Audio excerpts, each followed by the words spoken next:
आप लोग ज्यादा तेज लगा देते हैं, लखनऊ से बाहर आवाज चली जाती है। बोले जय जय श्री राधे।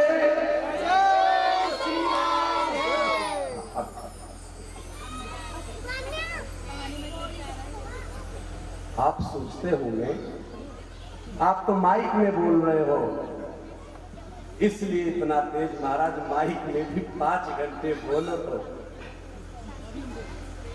हरि कृपा। ये बैठे हैं ना, ये बोल रहे हैं, मेरी हिम्मत नहीं मैं 5 मिनट बोल सकूं।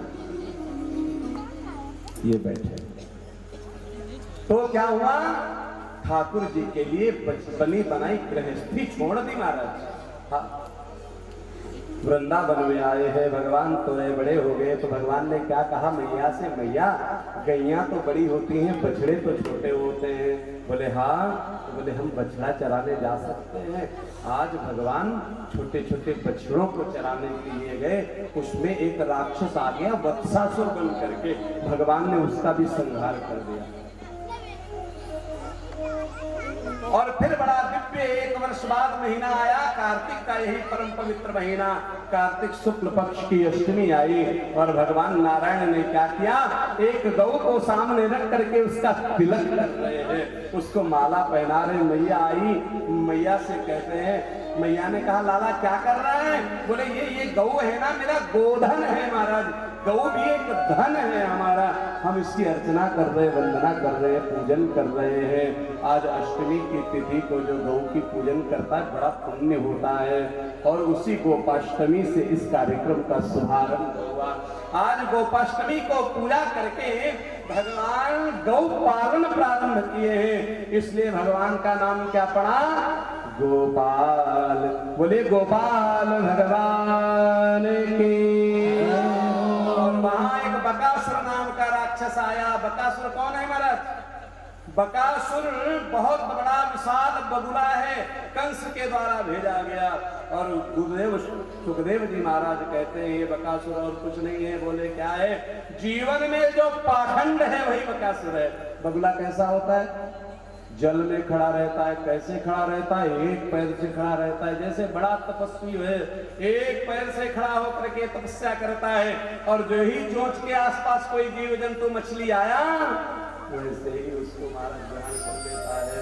इसीलिए आपने सुना होगा लोग कहा करते हैं बगुला भगत, अर्थात भगवान ने सबसे पहले निग्रह किसका किया? पाखंड का निग्रह किया है। पाखंडी को भगवान स्वीकार नहीं करते।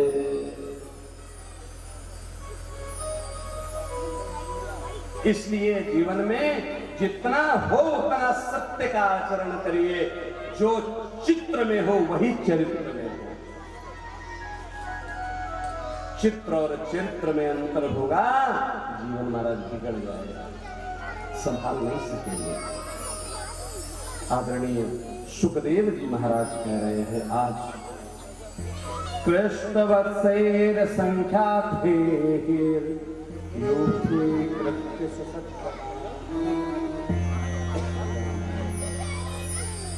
उसके बाद एक अघासुर नाम का राक्षस आया, वो अजगर का स्वरूप बना करके आया है। अजगर को भी गुरुदेव सुखदेव जी महाराज कहते हैं लोभ का प्रतीक है। समस्त गोप चले गए अंदर, गौवे बछड़े चले गए महाराज। भगवान कृष्ण गए तो मुख बंद हो गया। लोभ का मुख कब बंद होता है? जब बोले ठाकुर आ जाए। ठाकुर लोभ को मार देते हैं। अघासुर का भी संहार किया है। आदरणीय सुखदेव जी महाराज कहते हैं कि अस्मान किमत्र ग्रसिता निविष्टा नयम तथा चेकबद वद विनंक्षति षडादनेनीति बकारुषन्मुखम् वीक्षोदसत्तं करतादनैर्यो। भगवान का स्वरूप कैसा है? बड़े अड़ोर अड़ियान महतो महियान। भगवान विशाल से विशाल है और अणु का भी परमाणु है, छोटे से छोटा है। आज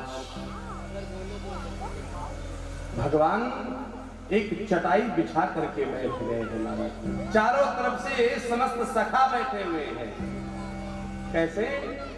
बिभ्रवेणो जठर पटयो श्रृंगवेत्रे च कक्षे वामे पाणो मृषण कमलम तत्फलान्युलीषु तिष्ठन्मध्ये स्वपरिसुरदो हासयन् नर्मभिस्वै स्वर्गे लोके मिषति भुभुजे यज्ञ भुगबालके। समस्त सखा बैठे हुए भगवान क्या कर रहे हैं? उनका जूठा खा रहे हैं। अब ब्रह्मा जी ने देखा, बोले ये भगवान नहीं हो सकते। क्यों? तो जूठा खा रहे हैं। जूठा खाने वाला ईश्वर कैसे हो सकता है? इंतजार करने लगे। उसी क्षण एक मधुमंगल नाम का सखा आया। बड़ा गरीब है महाराज, विपन्न है, घर से कढ़ी लेकर के आया है। वो भी 2 दिन की खट्टी कड़ी है। सबने अपना अपना कलेऊ रख दिया, सबसे भगवान खा रहे। वो इसलिए नहीं खिलाना चाहता कि मक्खन मिश्री प्रिय है, खट्टी कड़ी कहां से खिला दे। भगवान ने दौड़ करके छीनना चाहा तो वो जल्दी से उस कड़ी का पानी करने लगा। तो कहते हैं जिस पात्र में कटोरे में कड़ी थी, तो महाराज जितना पी पाया, बाकी उसके मुखमंडल पर गिर गया। उसको लगा अब भगवान क्या करेंगे। कहते लेकिन भगवान उस अपनी जिह्वा से उसके मुख को चाटने लगे। अब तो ब्रह्मा ने कहा ये ब्राह्मण ये भगवान हो ही नहीं सकते। तो भगवान कुछ कार्य करने लगे। उसी बीच में ब्रह्मा जी ने क्या किया, समस्त बछड़ों को और ग्वालों को ले जाकर के कहा ब्रह्मलोक में बंद कर दिया। भगवान ने सब देख लिया और भगवान ने क्या किया, अपने स्वरूप से उतने ही बछड़े और ग्वाल वाल उत्पन्न कर दिए।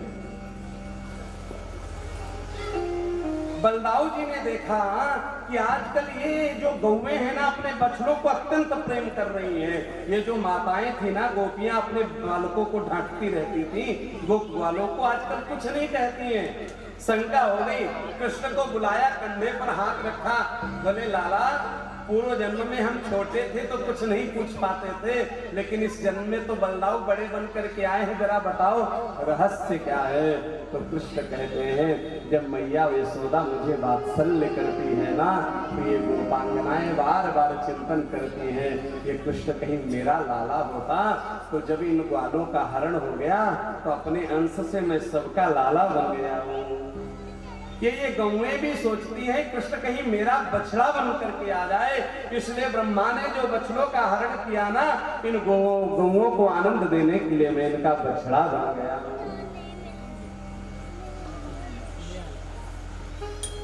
ईश्वर कहता है